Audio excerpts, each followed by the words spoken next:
বাংলাদেশের উত্তর পূর্বের এক অপূর্ব রত্ন সিলেটের ভোলাগঞ্জ।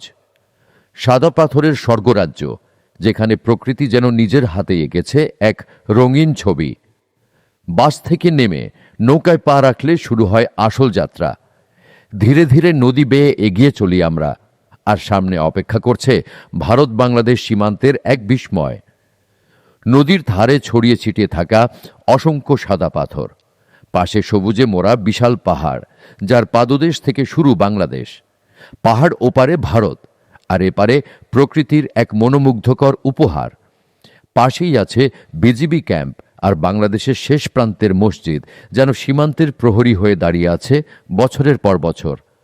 কিন্তু এই স্বর্গরাজ্য এখন হুমকির মুখে। সম্প্রতি মানুষ অবৈধভাবে সব সাদা পাথর লুটে নিচ্ছে। এতে শুধু প্রাকৃতিক সৌন্দর্য নয়, পরিবেশের ভারসাম্য ধ্বংস হচ্ছে। আমাদের এখনই সচেতন হতে হবে, নইলে হয়তো এই দৃশ্য শুধু ছবিতেই রয়ে যাবে।